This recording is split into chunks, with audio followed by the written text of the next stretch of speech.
Good morning everyone and welcome back to the channel. Thank you so much for stopping by. Today on the show we have some news, information, and some breaking details to discuss. This video is featuring all of the latest updates and news about GTA Online, and today is a big day for all fans out there as the much awaited second half of the Drug Wars DLC update, The Last Dose, is finally releasing tomorrow. But that's not all we have here today. Rockstar has also released a background update for Grand Theft Auto Online, which has addressed several bugs and issues that were affecting the player base in a negative way, and in this video we will not only give you a brief overview of the bugs and issues and the new update that went live to GTA Online in the form of a background and server-side patch, but also break down some of the latest gameplay trailer information from the Last Dose DLC because Rockstar did release that. So as we get into things, if you enjoyed this video at any point or if you just find it helpful, let me know by dropping a like on it, and if you want to stay up to date with everything GTA Online, Red Dead Online, and Rockstar games, then consider hitting that subscribe button with your bell notifications turned on.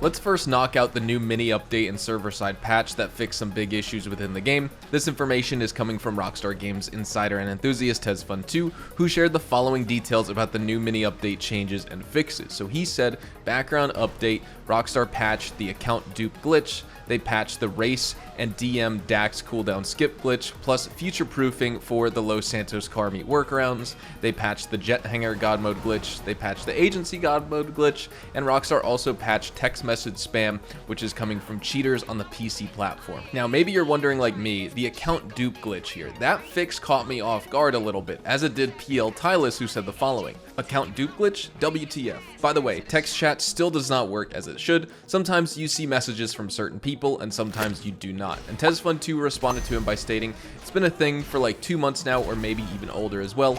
Many console players were complaining of players who have the same level, same KD, same everything. Now I want to ask you guys, have you heard about this? To me, it's really surprising to learn a lot of those high-level accounts in GTA Online were actually obtained through account duping and not just modding. When I used to play in public sessions on my PC, I would see these level 8,000 players all the time, and I just assumed they were using mods or something, but now it turns out that many of them were actually acquired through a shady duplication glitch. Now, it's pretty concerning that a company as big and successful as Rockstar Games is still having these kinds of internal issues, and it's really only the hardcore players like you and I who are aware of what's going on. It's easy for people who don't follow the gaming community closely to be completely oblivious to all of the problems that Rockstar is facing, even if they're playing their games. But if you think all of this game's problems were fixed, let it be known right now, they certainly are not. And Alyana McKenna shares some of the most prominent bugs and glitches right now that Rockstar still has not fixed. For example, the Party Bus God mode, the Penthouse God mode, the Arena dupe, and the Arena God mode, and then they say that the CMO is patched on the 1.66 update on New Gen. Now, that's it for our mini background update news. Now, moving on, let's discuss our second news segment for today. Confirmed for release on March 16th, Drug Wars Part 2, also known as The Last Dose, has been announced.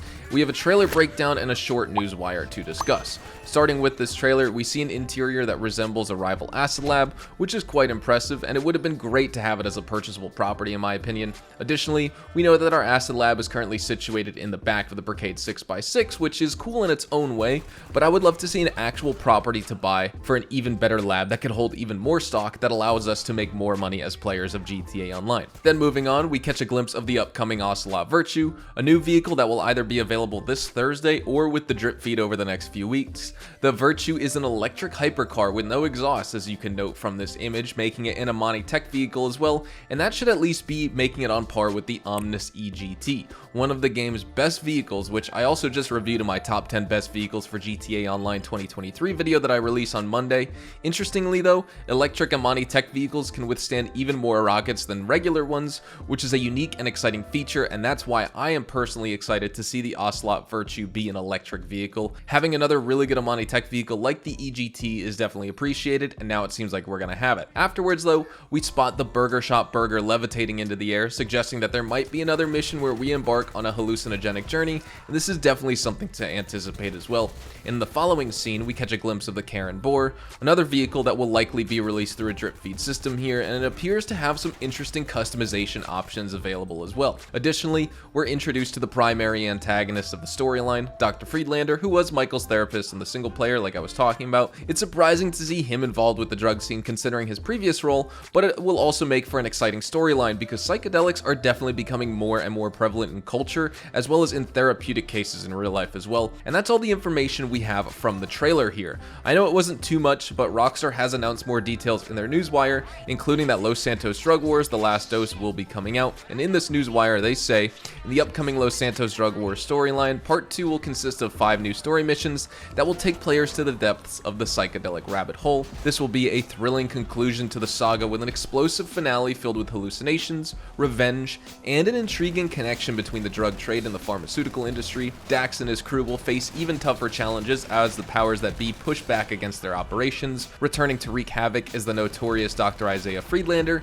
known from the single-player campaign, who has now delved into the world of illicit drugs, and unfortunately, there does not seem to be any new properties or businesses unless Rockstar has a surprise in store for us players. We don't have any leaks on that, and like I was talking about, we may only need to expect a couple of new vehicles to be released alongside with these 5 new missions on March 16th, those being the Ocelot Virtue, the Karen Boar, and then the Fedora, which I forget the brand name or the manufacturer name, but it's the Fedora. What are your thoughts though? Would you have preferred if all of these missions were included in the Drug Wars DLC that released a couple months ago? It's definitely a different approach that Rockstar is taking here since we're receiving a new DLC in March, which isn't really that common in GTA Online anymore. Personally, I felt like the Drug Wars DLC that released in December was a bit lacking in content. There were only a few hours of new gameplay, and we were slowly given more of the content over the past 3 months with various random encounters and free mode random events like the street dealers, the gun vans, newly released G's caches and stash houses, and more. This is in contrast to previous DLC releases like The Contract, where there was a substantial amount of content to explore on day 1,